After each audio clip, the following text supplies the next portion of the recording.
सभी भाइयों को राम राम। आज मैं आपको एक विशेष बात बताने को जा रहा हूँ कि सरपंच साहब जो कि प्रयागराज जी के शाही स्नान करने के लिए जा रहे हैं।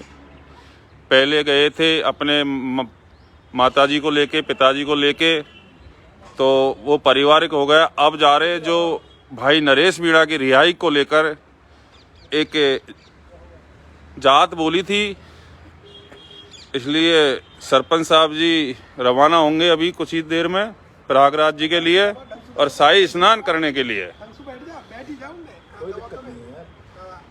तो सरपंच साहब जी अब यहाँ से कब तक निकलोगे प्रयागराज जी के लिए? सभी भाइयों को राम राम।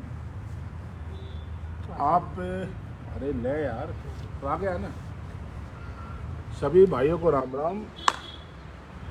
जैसा कि जनवरी के महीने से और 26 फरवरी तक अर्धकुंभ नहीं महाकुंभ जिस भारत वर्ष की धरती पर भर रहा है, यहाँ पर करीब 40 से 50 करोड़ व्यक्ति आ रहे हैं। आस्था, श्रद्धा, उनका ये महाकुंभ। जैसे कि मैं बता दूं, मैं पिछली बार गया था अपने ताऊ जी को और अपनी माँ को लेकर, तो वो स्नान मैंने परिवार, माँ बाप और अपने जो बड़े बुजुर्ग हैं उनके लिए समर्पित कर दिया। और अभी मैं जा रहा हूँ यहाँ से, क्योंकि कल अमावस्या है, बड़ा पर्व है। 10 से 14 करोड़ लोग वहाँ पर आएंगे। तो अभी मैं जयपुर से निकल रहा हूँ 2 गाड़ी लेके, और सुबह 4 बजे तक प्रयागराज पहुँच जाएंगे। और मैं आपको ये बता दूँ कि भाई नरेश मीणा जी को हम जिता तो नहीं पाए, ये हमारा दुर्भाग्य मान लो या हमारे कर्मों में कमी मान लो, लेकिन कोर्ट कचहरी के चक्कर लगाते लगाते हम परेशान हो गए। कोई खास सफलता मिल नहीं रही है। साथ ही जो भाई क्रांतिकारी है उनकी बेल हो चुकी है, और जो अब नरेश भाई की बेल हो नहीं रही है, बार बार कैंसिल हो रही है। तो मैं जब पिछली बार प्रयागराज गया था, तो उसी दौरान मैं गंगा सागर भी गया था। तो मैंने एक कि भोले शंकर, आप कचहरी और ये जो MLA MP ये लोग हमारे साथ न्याय नहीं कर रहे, अन्याय हो रहा है। तो मैंने 11 आदमियों के साथ अमावस्या के दिन, मतलब कल 29 तारीख को, मैंने एक जात बोली थी कि मैं 21 लोगों को लेके या 11 लोगों को लेके मैं प्रयागराज आऊँगा। तो मैं आज प्रस्थान कर रहा हूँ। जैसा कि आपको पता है, देवता और राक्षसों के आपसी संघर्ष में जो अमृत की जो बूंद गिरी है, उसमें सबसे पवित्र जो अमृत की बूंद है वो प्रयागराज में क्रमशः, तृतीय हरिद्वार में, और तृतीय उज्जैन में, और चतुर्थ नासिक में। चारों जगह कुंभ बढ़ते हैं, अर्धकुंभ भी बढ़ते हैं। हर 6 साल में अर्धकुंभ और 12 साल में कुंभ। लेकिन ये 144 साल बाद ये जोग संयोग है, इसी का नाम है महाकुंभ। तो महाकुंभ में जाने का हमें सौभाग्य प्राप्त हुआ है। ये हमारे लिए, जीवन के लिए बहुत बड़ी बात है। मैं अपने ग्राम पंचायत पीलोदा की सुख समृद्धि के लिए, विकास के लिए मैं जा रहा हूँ। मेरी इच्छा तो यह है कि गांव में से 2-3 बस करता, लेकिन सर्दी ज़्यादा है, दूरी ज़्यादा है, इसलिए मैं कर नहीं पाया। फिर भी मैं दूसरी बार मैं जा रहा हूँ। जो भी भाई इस महाकुंभ में जा रहे हैं, उन सभी भाइयों को मेरी तरफ से बहुत बहुत शुभकामनाएं। और दूसरी बात मैं बता दूं कि मेरे बारे में लोग आप सोच रहे होंगे कि क्या पीले वस्त्र धारण कर लिए। ये आज से 20-25 साल पहले लुंगी का और कुर्ते का ही चलन था। हमारे बड़े बूढ़े कुर्ता धोती लुंगी पोंचा ये पहन पहन के यहाँ तक पहुँचे हैं। हमें अपनी औकात नहीं भूलनी चाहिए थी। हमारे बड़े बुजुर्ग तो ये कोई आश्चर्य की या कोई बड़ी ऐसी कोई बात नहीं है कि मैंने ये वस्त्र धारण कर लिए। इन वस्त्रों का कलर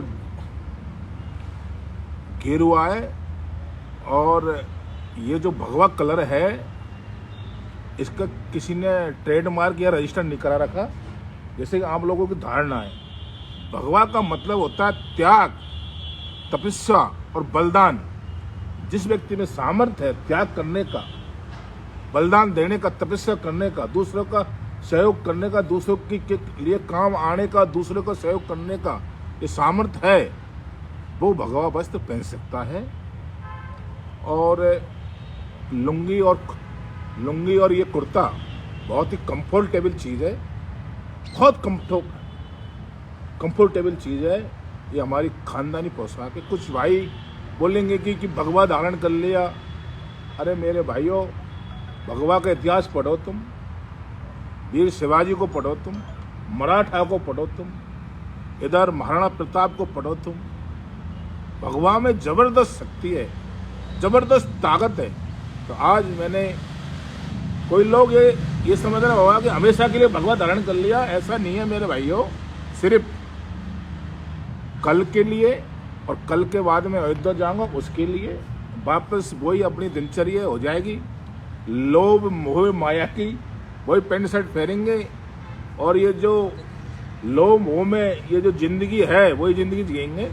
2 दिन आराम से भगवान के चरणों में 2 दिन सेवा करने में या स्नान, शाही स्नान या पुण्य स्नान करने में कोई बड़ी हानि भी नहीं है। आप आइए, अपने परिवार वालों को लाइए, माँ बाप को लाइए। पढ़े लिखे लोग ज़्यादा मेरी आलोचना करेंगे, उनसे मेरा यही निवेदन है कि आप पढ़ाई करी, लिखाई करी, नौकरी मिली, धन दौलत मिली, मकान मिला, लेकिन जो गांव देहात में जो अशिक्षित हमारे माँ बाप है उनके नॉलेज में, अपने नॉलेज में दिन रात का अंतर है और सोच में भी दिन रात का अंतर है। आप जो पढ़े लिखे भाई है, जो बड़े बड़े पदों पर, उनसे मेरा यही कहना है कि आप 2 दिन के लिए अपने माँ बाप के लिए अनपढ़ बन जाइए, बिल्कुल उन जैसा। और उनकी जो फीलिंग है, उनकी जो भावना है, उनकी जो आस्था है, उनको समझिए। इस संसार सागर में कोई अमर नहीं है, इसलिए माँ बाप को, अपने परिवार को जरूर कुंभ स्नान कराए। इसको किसी व्यक्ति विशेष या धर्म विशेष से नहीं समझे। इसमें 40 से 50 करोड़ लोग स्नान करेंगे। जैसे अभी संख्या हज यात्रियों की लाखों में होती है और बड़े बड़े इवेंट होते हैं, वर्ल्ड कप फुटबॉल, उसमें भी देखने वालों की संख्या लाखों में होती है। वर्ल्ड कप का फाइनल होता है 40 करोड़। तो एक ये अद्भुत शक्ति है, अद्भुत एक अट्रैक्शन है जिसको आम आदमी समझ नहीं पा रहा। वहाँ पर देश विदेश के बड़े बड़े तपस्वी और बड़े बड़े त्यागी महात्माओं के दर्शन होंगे, वो हमारे लिए सौभाग्य है। तो सभी भाइयों से मेरा एंड में यही निवेदन है कि पिछली बार मैं अपने परिवार के लिए कुंभ स्नान करने गया था, अब की बार मैं भाई नरेश मीणा जी के लिए मैं जा रहा हूँ अपने साथियों के साथ। और भाई की बेल है कल 29 तारीख को एक मुकदमे में, तो भोले शंकर जरूर पार लगाएगा, क्योंकि अब तो सारे मुकदमे में चालान पेश हो चुका है। 29 तारीख को एक मुकदमे में बेल है, एक 4 फरवरी को और एक 8 फरवरी को। तो भाई की बेल होगी और बहुत जल्दी भाई बाहर आएंगे। क्योंकि मैं नंगे पैर हूँ तो मेरा भाई भी नंगे पैर है, नरेश मीणा भी, उस दिन से। तो जरूर 26 फरवरी तक ये कुंभ मेला है। 26 फरवरी से पहले भाई को जरूर तीसरी बार कुंभ मेले में लेके आऊँगा। और सभी यात्री मेरे भाई भक्तगण जो कुंभ मेले में जा रहे हैं उनको बहुत बहुत शुभकामनाएं, बहुत बहुत शुभकामनाएं।